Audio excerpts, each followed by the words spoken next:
So I shall make, without further ado, my little intro. So everyone, big welcome to today's IAPC&M CPD Building Masterclass. My name is Judy Kennedy, and I am your host from a now very cold and wet the Netherlands. So I'm happy to move anywhere else if possible. Today in the hot seat, we have certified NLP practitioner Laurey Buckland, who is passionate about the power and the transformative effect of communication. A fun fact on the side, she was named after the character in the musical Oklahoma. And the family is huge on musicals, and I hear you've been doing amateur dramatics and all of that, so I'm sure we're going to be well entertained. So welcome, Laurey. We will start with some housekeeping, however, first. Our call today will be a maximum of 1 hour, including Q&A of 15 minutes. We suggest that you put your questions when you have them in the chat, like that you don't get to the end and think, what was it again? And then we'll take the questions at the end. So feel free to just put them in the chat as we go along. The session is recorded, so it'd be great if you mute yourself so there's not too much interference, but do keep your video on because it makes it more lively for us all. And of course, put any suggestions that you have or questions, as I said before, in the chat box.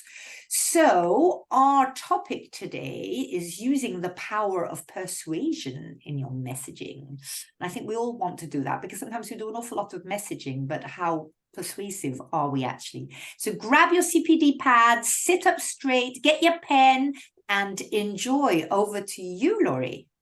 Oh, lovely. Thank you very much. I'm going to start with sharing my screen so that I can get the presentation up for everyone to see.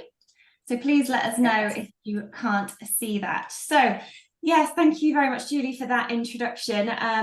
Firstly, apologies that my room is probably very echoey and bare. We moved house yesterday, so this is my first thing. With the desk assembling was the first job this morning.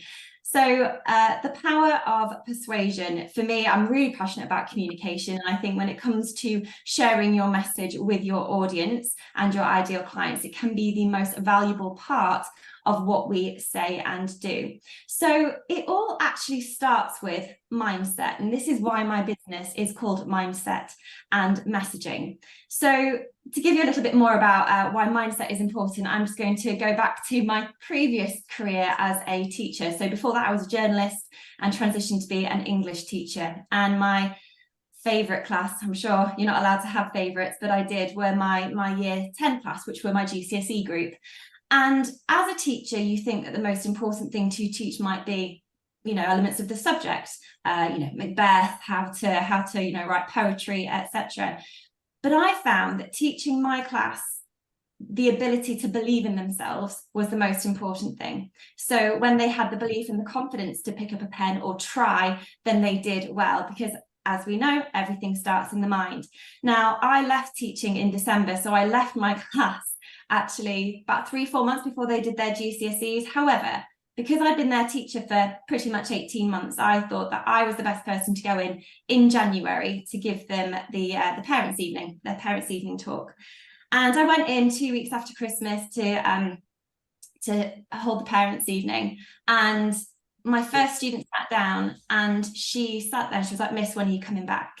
I was like, "Oh, sweetheart, I'm not."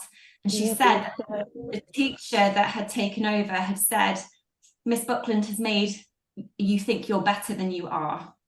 And I was absolutely gutted by that. I was absolutely distraught that my class, my favourites, my kids had now had that confidence shattered, and it really I was worried it would reflect in their grades. Now, the plus to that was that I did know that I had taught them something before I'd left, and that was the ability to believe in themselves and to try. And I think now, moving on to being a business owner, and to you guys as coaches and business owners, understanding that you can and having the confidence is really, really important.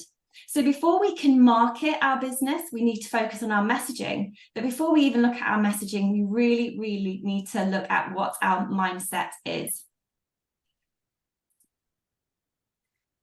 So that is where the mindset and the messaging aspect comes in. Now, before I go on to talk about what messaging is, I want to break down why we actually have a little bit of trouble sometimes with it. And some of the most common things that people say that I hear is, "But I don't like social media. I hate social media." And it's something that I think a lot of us might be able to relate to. I hate it. But we don't market ourselves just through social media. There are other ways that we do that. We use network, we speak to people. Social media is a huge part, though, of what we do as businesses and entrepreneurs, especially if we work on our own. But let's break down why we hate social media. And a lot of it is around confidence. So if we just flip, rather than saying I hate social media, one thing that I like to try and get clients to think about is be excited to share your expertise via social media, because only you can do what you do. And when you're excited to share that, then actually social media is just a vehicle. Forget about why you hate it. Actually, it's a really important platform and you can reach so many people at the literal click of a button. But how do we make ourselves feel confident? And this is the second part of one of the most common questions I get. And it's about creating an environment in which you're happy to share. Now, I will, if you want to follow me on Instagram and maybe on LinkedIn, you will see how my new office will eventually transform into something that really reflects me and my personality, and it's something that I'm really happy to be on. It's having your hair done, it's putting your makeup on, ladies and gents. It depends what it is that you have that makes you feel that confidence. So just setting those little things up can really build steps towards feeling that confidence and being able to get your message out there. So now on to the main event. What is messaging? My click is not working that well. So what is messaging? All it is communication. That is it. That is the simple principal step of what messaging is. It's something that filters through everything you say, that you do, and that you write. And it's born out of a few key elements: your values, your beliefs, your personality, which for me is key, what you're communicating, and how you're communicating it. It really is unlikely that someone's going to click to work with you, book a discovery meeting after reading one blog post or watching one video or even seeing one social media post or even meeting you once. They're not going to just buy from you in that instant. There might be some people because they're really ready at that time and they happen to meet you and you tick all the boxes. However, it's really unlikely. Your message is therefore a bit of an ecosystem. It's something that your clients will land in and they will stay there for a while they decide whether they want to buy from you, whether they want to work with you. So therefore, we have to be, careful with what we say. We have to provide them with the right things and the right understanding and knowledge for them to make that decision. So persuasive messaging then, I like to go down the route of persuasive messaging, and this is actually something I did teach as an English teacher, and it's something, if you have children, they will be learning about in terms of the topics that they look at when they're writing. And it's actually the art of rhetoric. It's not mine. I can't claim credit for it. It's actually 2,500 years old, and it's actually something from Aristotle. And it's about getting the message from A to B. And how that looks like at its most basic level is the speaker or the writer has a message that they communicate to their audience. So that is rhetoric. How do we make sure that it gets there? Now, another reason I like persuasion rather than the feeling of selling is because something about selling makes us feel a bit icky. It makes us feel uncomfortable. We don't like it. I don't know if you've ever walked into a shop before, and if somebody comes up to you immediately and says, "Can I help you?" I'm out the door. I want to browse. I want to be in control of my purchasing decisions. I will come to you if I have a question, or I'll come to you if I want to maybe build more of that relationship. But if you come to me straight away in 2 seconds, I'm out. All I think then is that you want my money and I don't feel cared about. So it's the same then with, so it's the same with sales. I think that's how we feel with selling. But persuasion can be different. And there are 3 main components of a persuasive and compelling argument, and they are the Greek words, which are pathos, ethos, and logos. So what do they mean? Pathos, ethos, and logos. Not easy to say very quickly either, so do take your time. Pathos is all about emotions. It's about the feelings and the connection that we make with our audience through those feelings. Let me just admit somebody in. There we go. Ethos is about connection, relatability, and trust as well. So if you are sharing your ethos, you're sharing your personality, you're showing that you're relatable as a brand and a business owner, and people therefore do trust you. It's about your personality. It's about the values that you have and that you share. It's about the reviews and the testimonials that you might be given by clients, because they're also sharing their thoughts and opinions on you. And I don't know about you and your businesses, but it might be that so much comes through referral. And actually, that's a really powerful way of building up a business as well. Now, Logos is about logic, reason, and proof. Now, this is where the majority of social media posts, most marketing, particularly when you're getting people in funnels. Don't know how I feel about the word funnel, but they are good. And it's using logic, reason, and proof. And that's where your studies, your statistics are, the comparisons, the analogies, and the direct answers to questions that you might be providing. So blog posts are great because you are actually providing information for your audience to make a decision about your product. What they don't get with Logos is the emotion. They don't always get the feels. They don't understand who you are. They don't know what you're about. And I think it was Zig Ziglar who said, we buy on emotion, but we justify with logic. So if all we're putting out there are the logical posts, how are we getting people to buy from us? And it's not about getting them to buy. It's about persuading them to buy. There's no manipulation. It's just about positively influencing our audience to make sure that they want to work with us. Because it might be, and particularly as coaches, you do think that there are so many other people doing what you do, and therefore niching can be great, but you can also niche by being yourselves. There are so many clients out there that want to work with a particular personality, someone who's experienced exactly what they've experienced, so they have that connection and that trust is built up. It isn't just about what you are selling, it's about who you are, and that is one thing that I really want you to walk away with today. So if you are on the networking scene, you will know, like, and trust people that are out there. And this is essentially probably the 2,500-year-old version. When you know, like, and trust someone, you are more likely to want to work with them. So how can we use pathos in our marketing and in our messaging? Storytelling. It is the oldest form of education. Stories are so powerful that they should not be underestimated. Ethos is about the connection. It's about the credibility. As we said, it's about the trust. It's about you as a person and your personality, your values. Your business is built on you and around you. So therefore, sharing those values is highly important.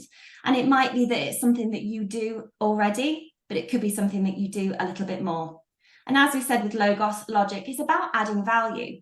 What information can your audience walk away with for free? Really, this presentation is all about Logos. What is it that I can add to you today that will maybe bring you into my ecosystem later on?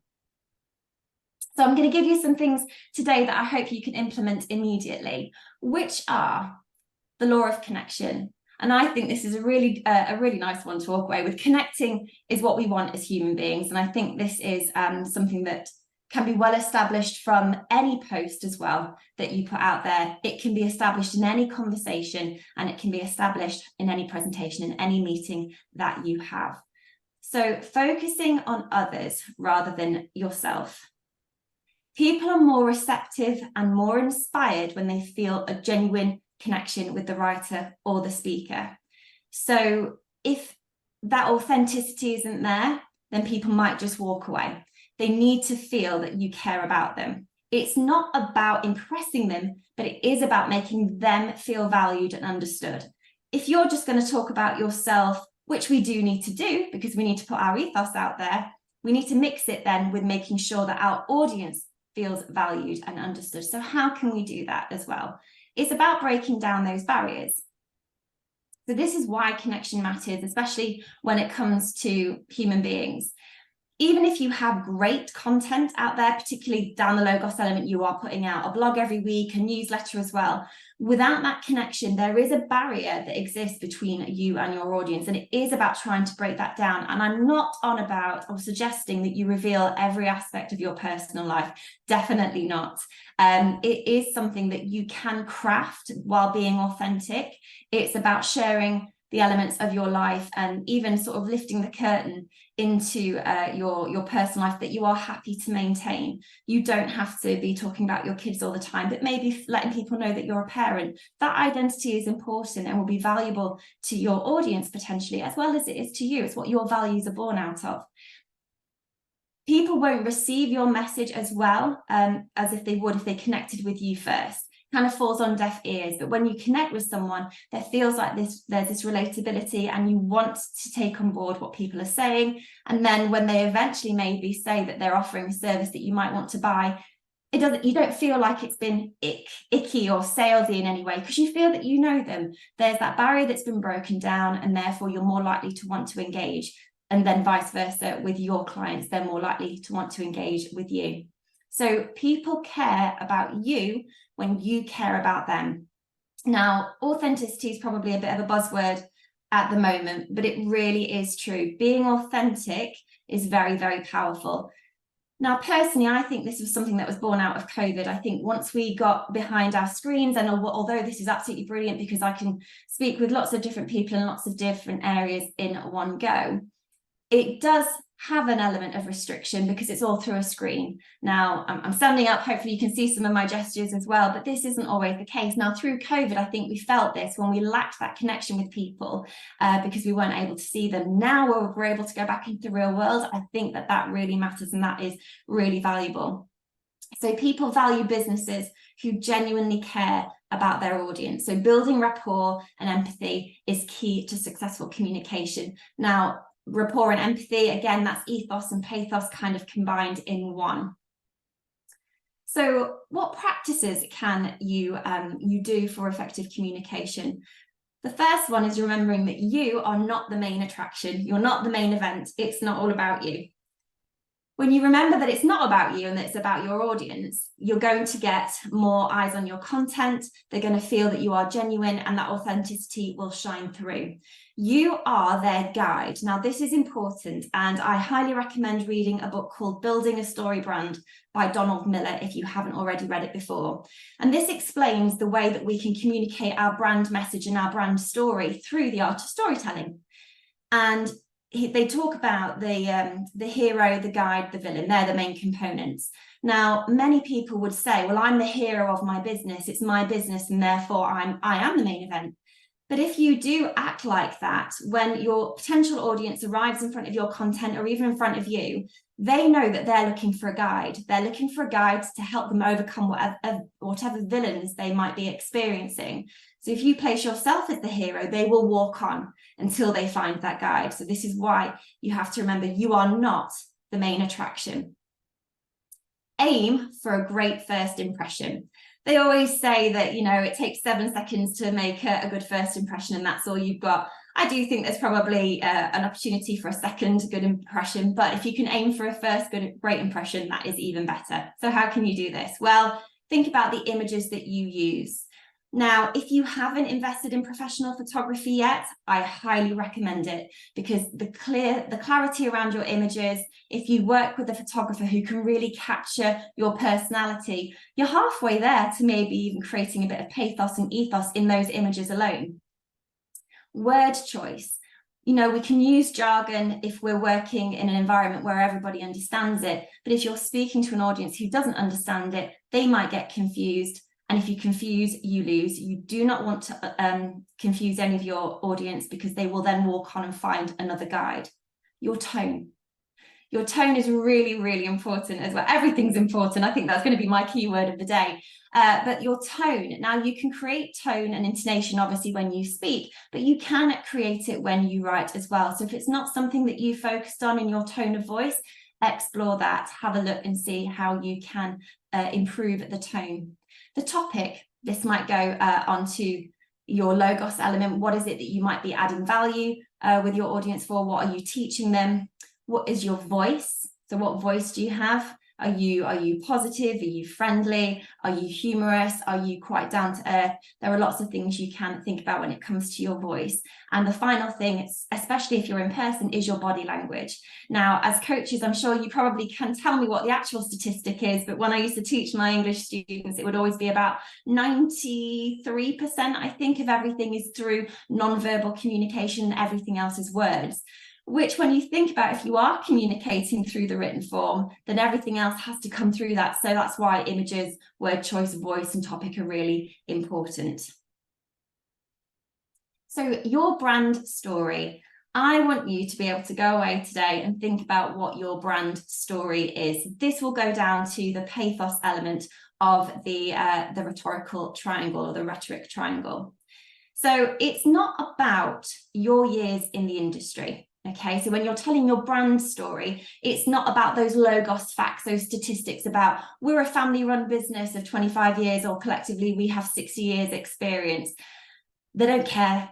They don't care about you. They care about themselves. So it's the story that you tell, but it's specifically the story you tell about your potential clients. Remember, it's not about you, it's about them. They don't care about you. That's the first rule of copywriting as well, that they just don't care. What value can you add to them? What can you bring to their lives and to their businesses? So when you remember that, that's a really good place to start. Now, we will, or they will, want to know a little bit about your personality. We have said that ethos is important, but when it comes to your brand story, you have to put your clients at the heart of it. And this is where building a story brand would be really a good read if you're interested in doing this sooner rather than later. So seeking to understand their world. Sorry, my clicker is not going at the right speed today. You seek to understand their world so that you resonate with them. Again, that relatability comes in. So what are their pain points? And you will have heard this many times before, I imagine, when it comes to thinking about your ideal client avatar, particularly. What are they struggling with? Now, this is going to sort of set up that villain for you. What is the villain of their story? And when you understand and can actually articulate that you understand those pain points, that trust starts to build. They know that you know what you're talking about. So if you haven't already listed what those pain points are, because there will be several, then it is important to look at. And just as well, while I'm on that point, you have internal villains and internal pain points and external pain points.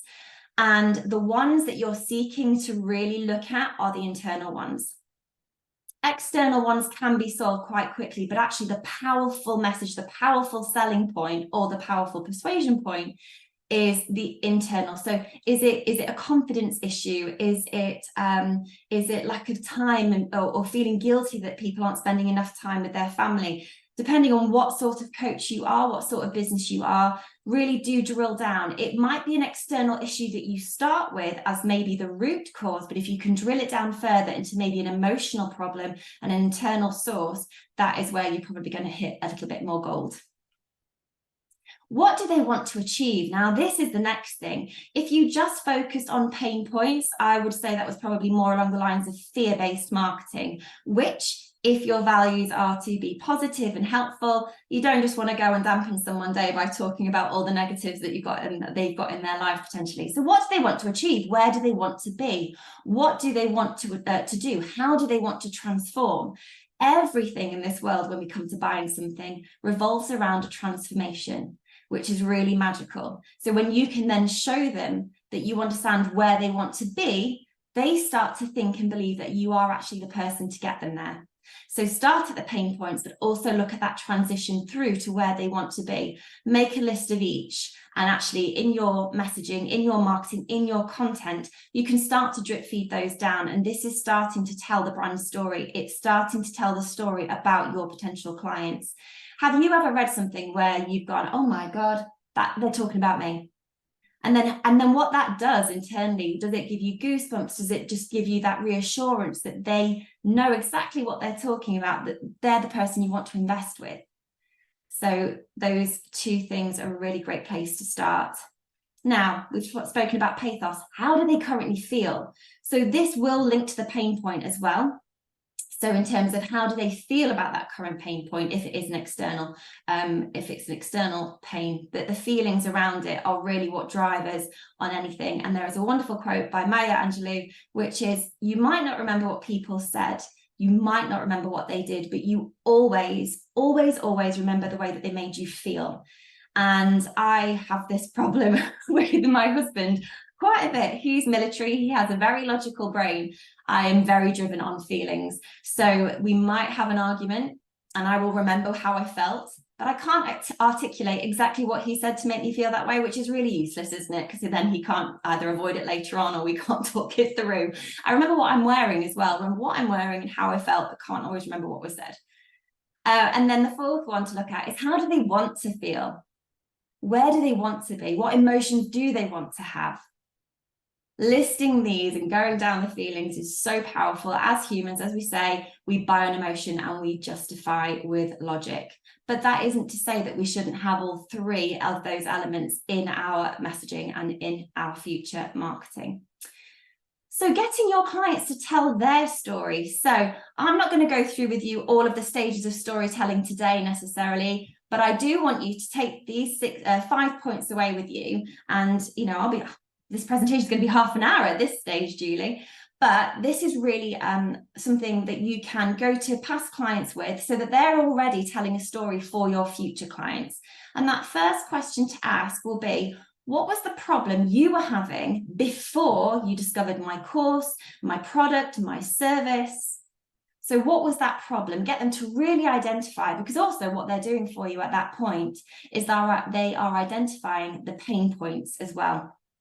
So there might be pain points that you haven't thought about, but when you get them straight from the horse's mouth, it's something that you might be able to incorporate into your marketing at a later stage.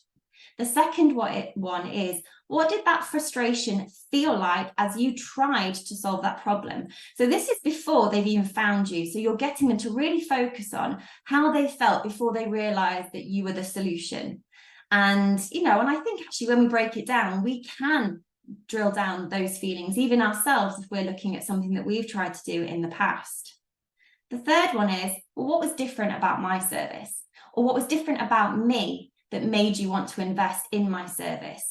And this is a really nice key insight into why people have chosen to work with you. Was it knowing you? Was it trusting you? Was it something that you did that you hadn't even consciously acknowledged? And I think that that is really key into understanding potentially your potential and future clients as well as your current client base. So what was different about my service? Describe the moment when you realized my course, my product, my service was actually working to solve your problem, and describe how that made you feel. Because those are those transformational feelings. Those are really powerful. And rather than having a testimonial where someone says, Julie was absolutely wonderful to work with, would highly recommend. Not everyone feels confident with words or feels very articulate, and they want to tell everyone how amazing you were, but they might just stick to that. However, the really powerful selling point is exactly what these 5 questions are doing in a systematic journey. Finally, what does life look like now that your problem is solved? So you can see how actually we've gone from those pain points and those feelings to where they are now and what that feels like. So we've gone through that client journey. So your clients are actually going to tell their story for you. Now then, with this information, you could obviously do lots of snippets, lots of client testimonials that you put on your website. You can tell these stories if ever you have to stand up and give us 60 seconds. 60 seconds are always hard to be memorable, but if you tell a story, our brains remember that, because that's what our brains are actually wired for. Obviously, we know stories are the oldest form of education, and they've passed down thousands and thousands of years.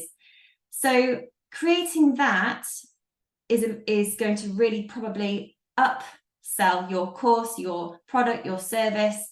You can also do client stories. I've started to do a few on my website. You know, it's something that you can do rather than just having testimonials or on a banner or ribbon, really going in deep, because people are going to jump into your ecosystem and they're going to sit there for a while and think, do I like this person? And then they do their due diligence and they go and, well, I say research, but let's say stalk. They will look at your social media channels.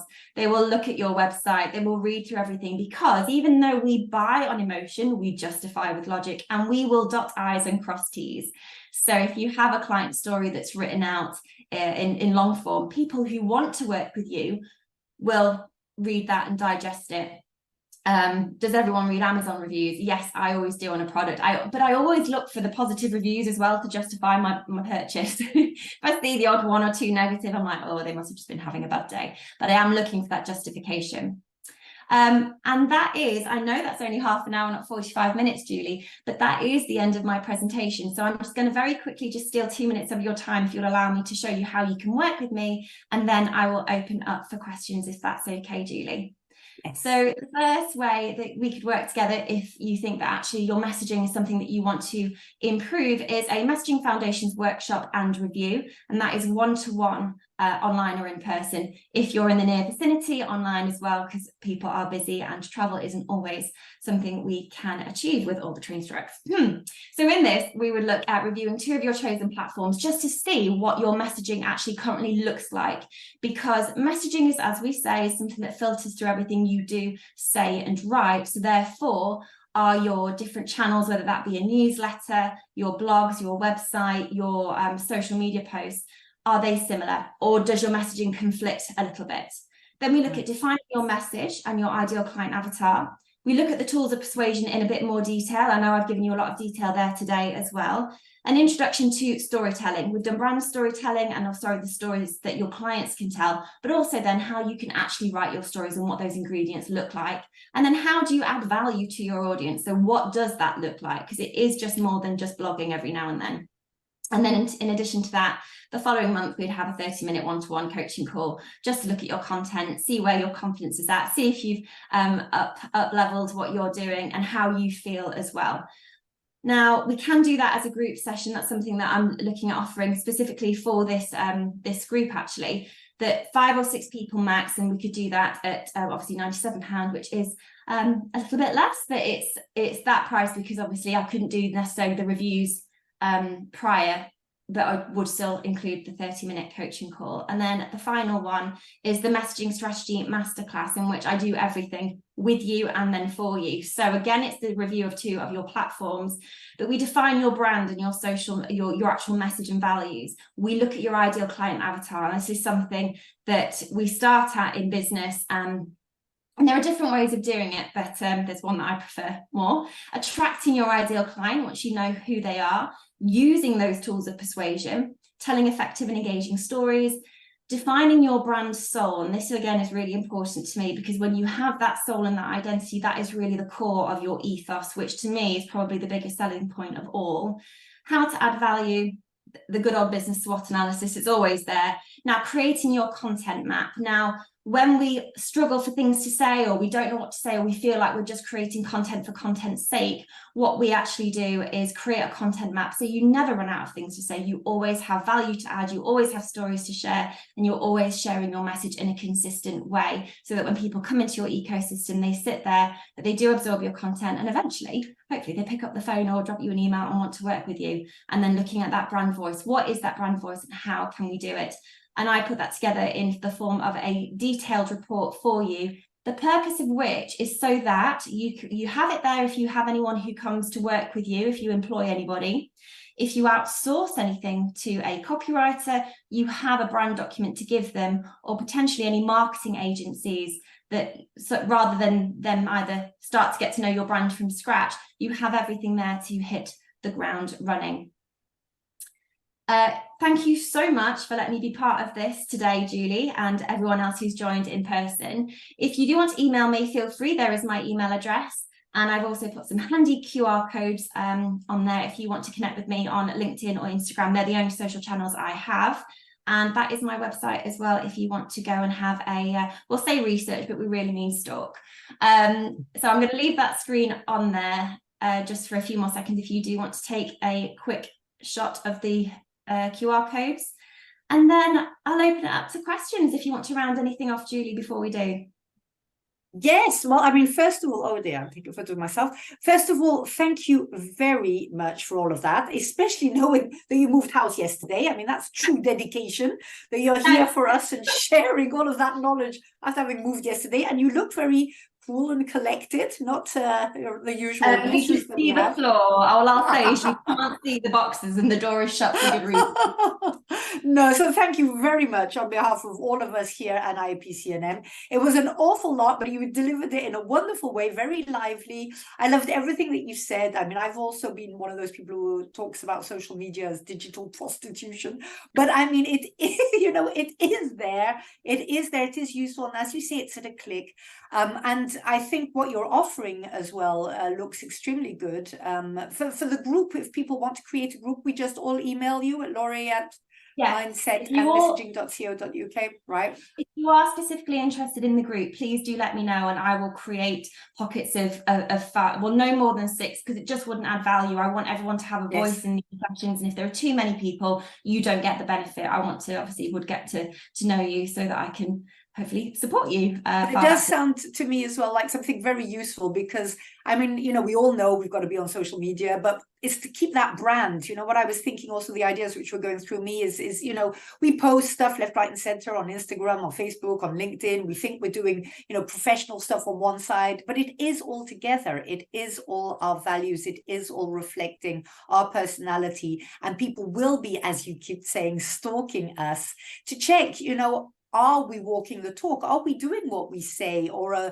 you know, my other posts, you know, sort of a drunken, sprawling mess on the floor when you're talking about health and wellness. You know, it does have to be aligned. So thank you for that. Now, first of all, questions indeed.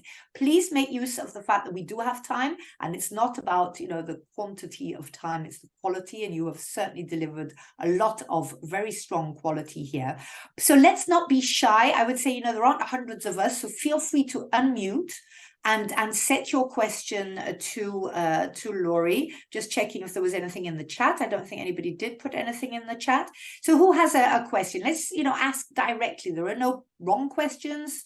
You know, they will always value us. And if it's something you're thinking of, you can be 100% sure there'll be at least one other person who's also a bit like, oh, I wish I could ask her that. So go for it. Who has a question? I have a question for Laurey. Hi, I'm Amy. Go ahead. Hello. Hi. Yeah, I took like 3 pages of notes. I found that so useful. Like, oh my gosh, going through everything was really great. I really liked what you said about not making that you're the guide and you're not like the main attraction. But I think so that probably resonated with me the most. But the thing I think I have the most problem with is keeping my posts and everything I do on that brand. Because I think like, I don't know, for some reason, when I talk about different topics, I feel like I like should act like different or like have a different tone of voice. And I think there's no like commonality between all of my posts, because it's just depending on the topic I'm talking about. Like, how do you keep yourself to task with that and properly like keep that audience member in mind, or that other person that you want to guide in mind, instead of like kind of going off on one and ending up completely out of that lane? That's a really good question, to be fair, Amy. So thank you for that. So just to sort of confirm, then you're looking at how you create the same sort of tone within your messages without going off on a tangent. Is that what you're looking at? Yeah, exactly. I would start with drilling down who you are as a person. I think, you know, the most important message is the one that you live by. So when you start with your values and your beliefs and you work on your tone of voice, you do obviously need to target your messaging at a particular ideal client, but don't necessarily write to attract that ideal client. At the end of the day, you don't want to work with everyone. You know, even though, and this might be one thing that we say as coaches, as businesses, is I can work with everyone. Well, actually, when you're saying that, you're then going to speak to no one. So be yourself, speak in a way that's true to you and that's authentic, and share the amazing information and value that you have, and you will attract your person. Because there'll be people out there that you don't want to attract. Now, I, by my nature, am very optimistic and very positive.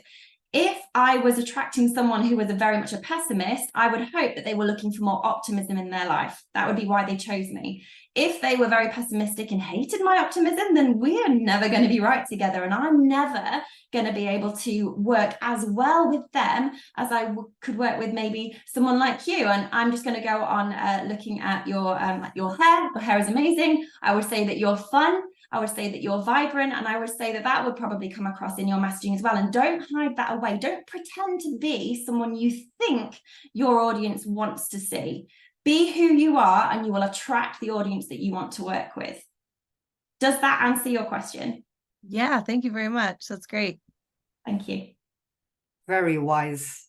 Indeed. And I think that is our selling point, isn't it? You know, if we go from the principle that, for example, we're all coaches here, okay, we may all be coaches in totally different niches, but what differentiates us is our unique way of approaching the topic and helping others. And if people can't see that, then how do they choose you?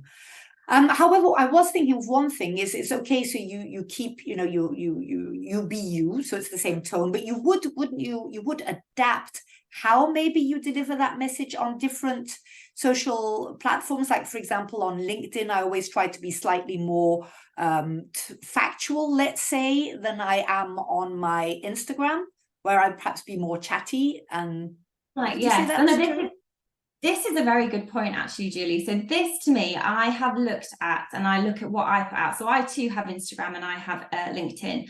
I find that my LinkedIn audience just want to celebrate with me. So for me personally, my LinkedIn audience like the ethos posts and they like the pathos posts. If I put anything about that's value added or logic, or here's 5 tips to get your messaging underway, it falls flat every time. Now, Reels, however, on Instagram, that's what people are wanting. They're wanting bite-sized, value-added, quick, easily consumed content.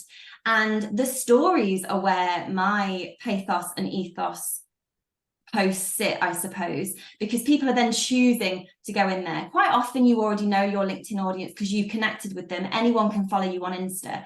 So therefore it is looking at the 2 different types of content you can have. And you will notice if you go on Instagram and LinkedIn, you will see that I have actually been quiet for a while. And that is not because I'm not living my message. I actually am. My message is to be authentic. And as you all know, I've been trying to move house. We were meant to move in August and it just got bad and worse and it was horrible. And I just didn't feel like me. So therefore I didn't post anything because if I did, it would have been fake. And that isn't me at all. So that's why, you know, now I'm in a new house. I'm very excited to get it feeling like me so that I can show up authentically and add that value and that fun and that positivity. But you are right, I do adapt what I put out on those channels. I have a little bit of a play to see what works. It might be different for you as coaches depending on what service you offer, rather than me. You know, I'm more of a content coach, I'm a writer as well. So have a play, and I do think testing and experimenting is very important. You will not get it right first time. Some of your messages and some of your posts will fail miserably, and failure is good. You learn through failure. You know, I'm preaching to the converted here. You're all coaches, but failure is a great space to learn. So actually, don't be afraid of that. And if you spend ages creating a reel for Instagram that gets about seven views, don't worry. See if you can reuse it, recycle it for a post that you can use on LinkedIn or something else. You know, do more of an image post rather than an actual video. So yeah, thank you. Trial and error. Right, I have more questions, but I want to first, it's about you lot out there. What questions do any of you have? Anybody else have a question for Laurey? Don't be shy.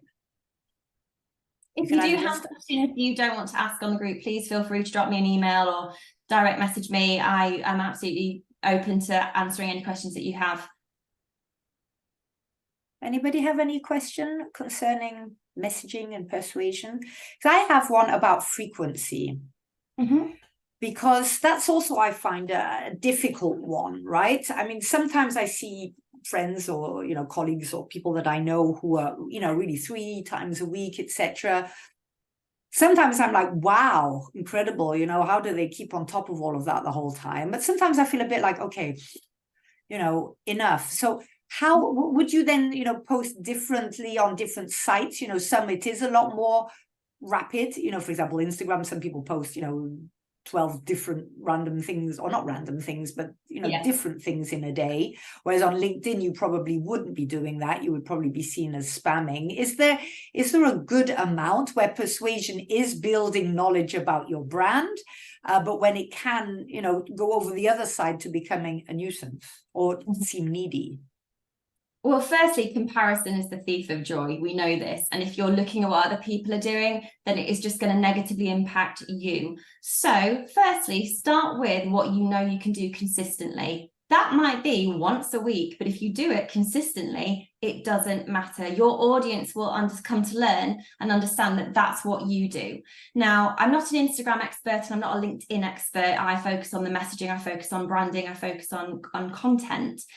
But that said, you do read lots of different things in terms of what the algorithm's like, but the algorithms always change. So it kind of doesn't really help. So I think the first step is consistency. Those people that you see posting 7 times a week might be outsourcing their content. So therefore, is it valuable? Is it their voice? Is it really them? You know, there could be negatives to appearing 7 times a week. It also means they're probably not spending as long working with their clients or on their business. So it might look like, you know, we all know the Insta versus reality sort of, you know, joke, but actually, is it that? Do they have this persona that they're putting out to social media, but not being able to keep up with everything in the background? So I really would focus on what it is that you can achieve to be consistent. Don't do 5 posts one week and then none the next. I obviously have dropped off for a little bit, but I was being consistent. It is something that I am very excited to do. And the consistency for me will be, personally, I think around 3 posts on for LinkedIn. And I do think probably around 4 reels and maybe 2 other sorts of posts on Instagram. A week. You don't want to... A week, yeah, but you can batch create, and this is where you'll see lots of people saying here how you can batch create. You can take, for example, if you have a blog and that blog has 8 points on there about how to improve your messaging. I'm not going to do 1 post on all of those 8 points. I might do 1 post about the value of messaging. I might do then, you know, follow for my 8 points, and then 8 posts or 8 videos on those 8 points, and get people to engage with it. Now you can do a video on those points, and then you can do a written form. So already you're looking at maybe 16 to 17 posts on the same thing that you can recycle. And I think that's where we can work smarter, not harder, with the content that we create. So what value can you add to your audience, but can you break it down? Do you do it in a video? Can you do it can you do 1 video that you clip down, so you haven't got to then just keep on doing small videos? You've got 1 that you've done that you're going to edit and clip down. And there are an amazing software out there that you can use. I use Canva for everything. It is the easiest thing to do, and it has a great video function as well that you can edit on. Thank you. My pleasure. Anyone else? I mean, there are so many questions around messaging, etc. I mean, one thing I also personally... Oh, sorry, somebody saying something? No, I was going to say, I think the thing around messaging is we think it's a dark art. We think that a message has to be something that's really well crafted, that we're going to drive into the heart of our audience. And really taking it back to its principle, messaging is just communication. How are you communicating? How are you showing up? Consistency is part of that. Are you living the values that you are putting out there? You know, if one of your values is positivity, like as mine is, the posts that I put out there, the images that I have, the photos that I have, all have that underpinning. I'm not saying to you, hey, everybody, I'm positive. I mean, I have done just now, obviously.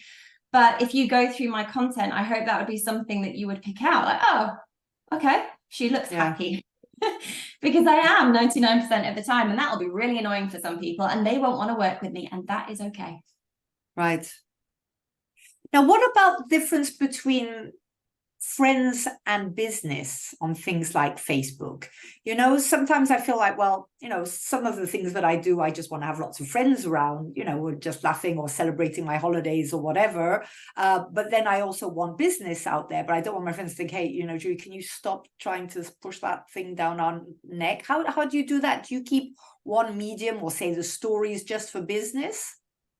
No, I think the content you create has to have everything. The stories being the pathos element, but you therefore need to show your ethos and the logos as well. So you do need all 3.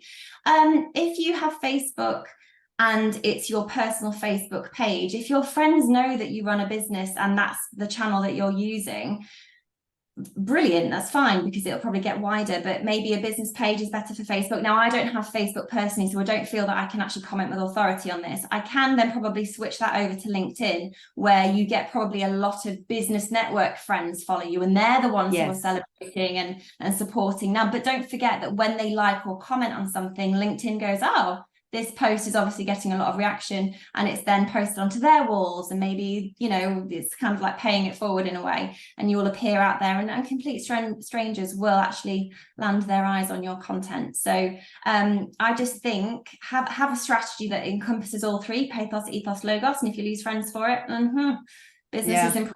I'm sure, you know, were they really friends to begin with? True. And I mean, as you say, often, especially in our world, you know, sometimes clients after a few years of coming back or whatsoever do become sort of friends as well. Yeah. And they can always, you know, recommend you to their friends if they're, so yeah, good point. Right. Last call. Does anybody have anything else they would like to add or ask more than anything else? And if not, Laurey, I would like to ask you if there's anything you would like to add. Well, if no one's got any questions, I think, and it's kind of asking for you to answer if you're willing. It's what are the largest pitfalls or blockers for you when it comes to messaging? What stops you from either putting content out there or from feeling confident to actually put your message out there? I shall first ask the audience so it doesn't become a Answers on the back of a postcard are fine. You know, if you ever want to DM me with that answer as well, because again, this is like me going back to those questions. What are your pain points? You know, how do you currently feel? You are potentially my client avatar. How do you want to feel?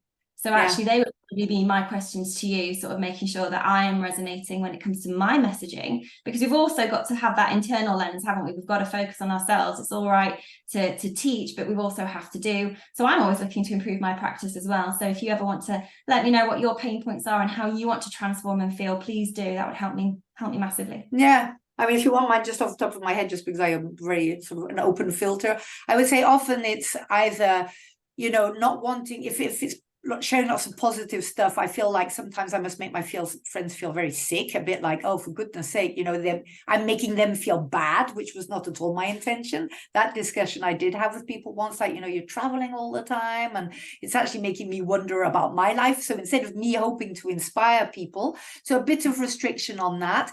And the business side, I do still struggle with that.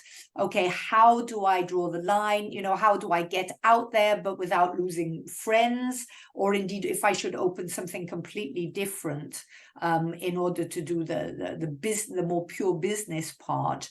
But knowing that everything is in line with personality and values and credibility, it is a whole picture.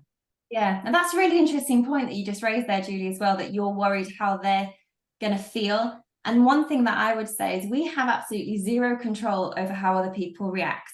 We can't. The only people who can control that are themselves. And if they turn around to you saying, oh, I'm sick of seeing you traveling, I mean, really, you could say, well, you know, have a bit of introspection. Maybe the problem lies in that there's some jealousy there or something. And we can't sort of tread so lightly that we fear putting out what we want to put out just because we worry about how people are going to react.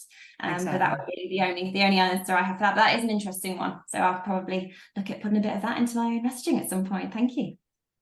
Thank you. Well, thank you very much. Amy, did you have a last question you wanted to ask? Yeah, I was just thinking of, oh my gosh, I've completely lost it now. I did. It was right on the tip of my tongue.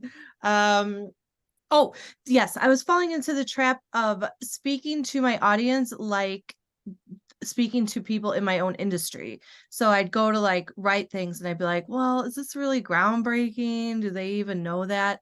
And I think, again, that's just why what you said earlier about like, it's not you the star of the show, it's your audience that's kind of the star of the show. I think keeping that in mind will be massively helpful because there's a lot of like doubt before I write a blog post about something in my industry, like, you know, could they just find this somewhere else? Am I really offering anything unique? Why should they hear it from me versus, you know, someone else? What is your industry, Amy? SEO. Oh, search engine optimization. Oh dear. There are so many things I don't know about SEO. It's unreal. And it's something that is really important to know. So don't be afraid of talking to your audience like they don't know, because actually if they're the people that you want to work with, then actually brilliant. If you're starting to include jargon and I just go, sounds way too confusing, I'm never going to understand it. You know, we fear the unknown. And, you know, going back to my year 11s, if I had made them feel like they were never going to understand the finer nuances of Macbeth, we would have never got past Act 1, even Scene 1, let alone anything else. So it's giving people that confidence that you know their pain points, you know where they're at. And if that's from the actual foundations of SEO or through even being self-aware or, you know, as coaches, depending on where your speciality lies, go for everything. You'll always meet people that start from 0, they'll start at 10, or they'll even start at 50, but they're wanting to know more. And it's kind of like that circle of knowledge. Like, even me knowing what I know, there's so much more to know about messaging and content. And I'm always trying to elevate my practice. But it doesn't matter. The people that I want to help don't know what I know.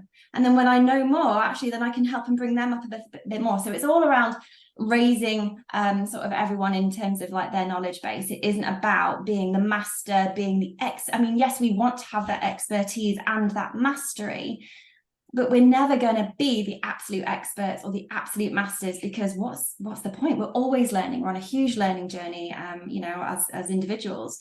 So as long as you know more than the people that you are helping, then that's all they need. And a lot of it also then goes to who you are, Amy, as well. You know, why do I want to learn from you? Well, you know, I think you're really fun and I like you. So, yeah. Thank you. Thank you.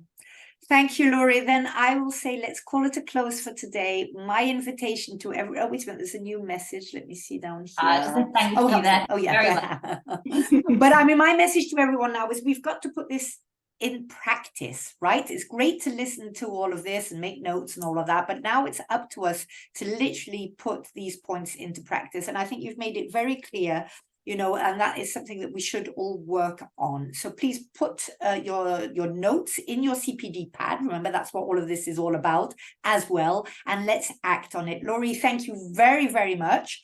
Good luck with the settling in, you know, and well, you've done a fabulous job being half settled in or 1% settled in. Oh no, I've done a fabulous job of hiding it, don't you worry. Well, then you have. Well, then you have. And I would say when you get back onto your Instagram, then you can share why you weren't online and people will relate to you even more. So already have. That was the last post I did. But it's great because then it makes people feel that they can relate to you. We all know what it's like, right? Take care, everyone. Laurey, all the very best. And let's get in touch regarding those masterclasses. Bye, Lovely. everyone. Thank you so much for your time. Bye. Bye-bye.